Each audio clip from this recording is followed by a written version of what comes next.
Hello viewers, welcome back to the channel. So there are many myths regarding UPSC, that UPSC is that, UPSC is this. A hype has been created by the people regarding UPSC. But one is very strong, that UPSC is the most toughest exam of India ever. Believe me, it is just a myth because there are many more other exams also have their label equal to UPSC and cracked by many people every year in India. Like UPSC 2 had been cracked by many young candidates just after graduation within 1 year preparation. And yes, no hi-fi coaching is required. Self-study is self-sufficient. But जब तक लोगों का ये myth clear होता है that UPSC is doable with limited resources, hard work and dedication and multiple time revision, काफ़ी late हो चुका होता है प्रिपेयर करने के लिए इस एग्ज़ाम को। बिकॉज इस एग्ज़ाम की स्पेशलिटी यही है कि आप लिमिटेड टाइम पीरियड में लिमिटेड अटैम्प्ट के साथ इस एग्ज़ाम को क्लियर कर सकते हैं और अटैम्प्ट दे सकते हैं। So coming to the first point, आज हम यही डिस्कस करेंगे, इस मिथ को थोड़ा क्लीन करने की कोशिश करेंगे that why should you need to give UPSC exam in your early 20s और just after your graduation. Look, आप 21 ईयर से पहले ये एग्ज़ाम नहीं दे सकते, बट आप 32 के बाद ही ये एग्ज़ाम नहीं दे सकते in general category.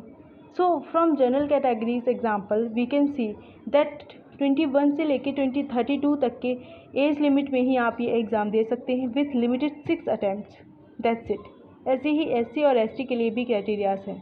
From above line we can conclude that this is a life-changing opportunity provided by Government of India to every citizen just once in a life. So this is a golden opportunity और आपको ये बिल्कुल भी miss नहीं करनी चाहिए। Second thing, a special opportunity to SC and ST. Like अगर आप पिछड़े जनजाति वाले वर्ग से आते हैं तो गवर्नमेंट आपको आगे लाने के लिए बहुत काम कर रही है, थोड़ा आप भी कीजिए। SC और ST एंड OBC को थोड़ा रिलैक्सेशन मिलता है अटैम्प्ट्स पे भी और एज लिमिट में भी। इनका कट ऑफ भी थोड़ा लोअर लेवल से ही जाता है एज़ कम्पेयर टू जनरल। सो अगर आप अपने आप को सोसाइटी में एक हायर पोजीशन पे देखना चाहते हैं तो आप बिल्कुल इस चीज़ में आ सकते हैं। इस एग्ज़ाम के थ्रू आप अपना पोजीशन इम्प्रूव कर सकते हैं। Third thing which is very interesting, that never जज a student by his or her marksheet. So this has been done by UPSC very well, because उन्हें नहीं फ़र्क पड़ता आप किस कॉलेज से हैं, आप डॉक्टर हैं, आप इंजीनियर हैं, आप सिंपल ग्रेजुएट हैं, बीए बीएससी किया हुआ है आपने, और आप किस कॉलेज से हैं, आप किसी हाईफाई कॉलेज में पढ़ने गए हैं या नहीं गए हैं, आपके कॉलेज में प्लेसमेंट लगता है या नहीं लगता है, उन्हें कोई फ़र्क नहीं पड़ता। यहाँ पर आपको सिर्फ आपके यूपीएससी के परफॉर्मेंस में, उस एग्ज़ाम में आपने कैसा परफॉर्म किया है, इस बेसिस पे जज किया जाने वाला है। सो ये आपके लिए एक बहुत अच्छी चीज़ हो सकती है। जॉब सिक्योरिटी तो बहुत ही हाई है, बिकॉज गवर्नमेंट जॉब आपको मिलने वाली है किसी भी पोजीशन पर, किसी भी सेक्टर में मिले। और जॉब सेटिस्फेक्शन है क्योंकि डायरेक्ट गवर्नमेंट के साथ में वर्क करने का एक्सपोजर मिलता है आपको। डिसेंट पैकेज है, एक बहुत लग्जीरियस तो नहीं पर एक डिसेंट लाइफ आप जीने वाले हैं।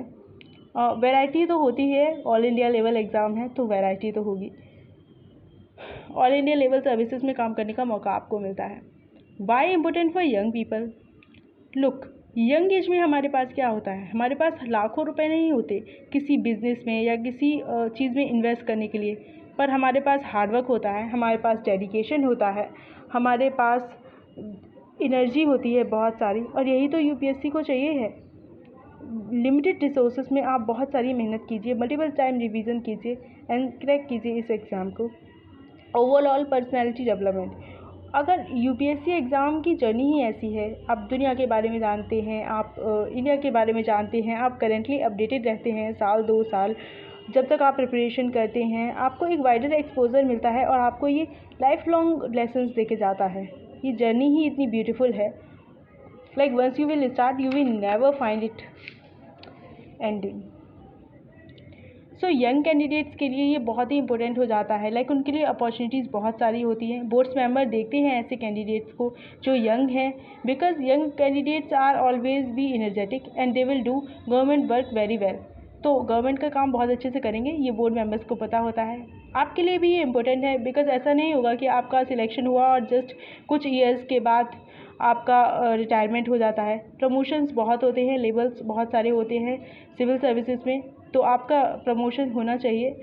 इस लेवल में आपको अपने स्टार्टिंग करियर में ही आपको ये एग्ज़ाम देना चाहिए। Coming to the important point, boys, why should boys और mens have to give this exam? Like boys को ऐसा बोला जाता है be financially dependent young age, क्योंकि आपको जल्दी से कोई जॉब पकड़नी है, आपको फाइनेंशियली डिपेंडेंट होना है। अब जो लोग रूरल बैकग्राउंड से आते हैं, जो स्मॉल टाउन से पढ़े हुए हैं, विलेजेस से पढ़े हुए हैं, जिनकी कॉलेजेस इतने अच्छे नहीं हैं, उन्हें भी एक अपॉर्चुनिटी मिल सकती है अपने डेडिकेशन से, अपने हार्ड वर्क से, कि वो एक जो लोग बहुत बड़ी बड़ी हाई फाई सिटीज़ के कॉलेजेस में पढ़ते हैं उनके साथ उनके लेवल पे आ सके। सो ये आपके लिए एक डायरेक्ट अपॉर्चुनिटी है गवर्नमेंट के साथ काम करने की। Coming to the next point, जो कि बहुत ही इंपॉर्टेंट है, वुमेन कैंडिडेट्स। अगर आप एक वुमेन हैं, आपने डिस्क्रिमिनेशन ज़रूर फेस किया होगा एज़ कम्पेयर टू बॉयज़, आपको थोड़ा कम एज मिलता है। सो ये इंडिया में बहुत ज़्यादा होता है। तो आप इस एग्ज़ाम को क्रैक करके अपनी जैसी हज़ारों गर्ल्स के लिए इंस्पिरेशन बन सकती हैं। आपको बहुत सारा रिसोर्सेज नहीं प्रोवाइड किए जाते हैं। आप गर्ल्स कैंडिडेट हैं तो आपको बाहर जाने में भी बहुत सारी प्रॉब्लम होगी या नहीं भेजा जाता, तो आप घर रह के जस्ट आपके सेल फ़ोन से अपनी पॉकेट मनी से कुछ बुक्स मंगा के आप इस एग्ज़ाम को क्रैक कर सकती हैं। And believe me, this is doable. Second thing, girls को बोला जाता है कि फाइनेंशियली इंडिपेंडेंट हो जाओ और जल्दी से शादी कर लो, बिकॉज़ 21 ईयर की जो लिमिट रखी है इंडियन गवर्नमेंट ने, सो इसी एज पर तक ग्रेजुएशन ही कंप्लीट हो पाता है। अगर आप इसके बाद शादी करने के चक्कर में पड़ जाते हैं तो you have to do lot of stuff at home, तो आपको उतना टाइम नहीं मिल पाता। तो और आप हायर स्टडीज़ के लिए भी नहीं जा सकती, बिकॉज़ वो बहुत ही लॉन्ग प्रोसेस है। हायर स्टडीज़ आपका 2, 3, 4 ईयर्स ले लेगा। तो आप जस्ट ग्रेजुएशन के टाइम पे ही यूपीएससी का प्रिपेयर कीजिए और ग्रेजुएशन के बाद ये एग्ज़ाम दे दीजिए। ये आपके लिए बहुत अच्छी अपॉर्चुनिटी हो सकती है। आप अपने खिलाफ हुए डिस्क्रिमिनेशन को थोड़ा सोसाइटी को थोड़ा चेंज कर सकती हैं गवर्नमेंट के अंडर में रह के। So there are thousand of the platform जो आपको बहुत सारा एक्सपोजर प्रोवाइड करते हैं, आपको फ्री में पढ़ाते हैं। So that I will discuss in next video कि आप कौन कौन से प्लेटफॉर्म से फ्री में पढ़ सकते हैं। बट तब तक के लिए थैंक यू।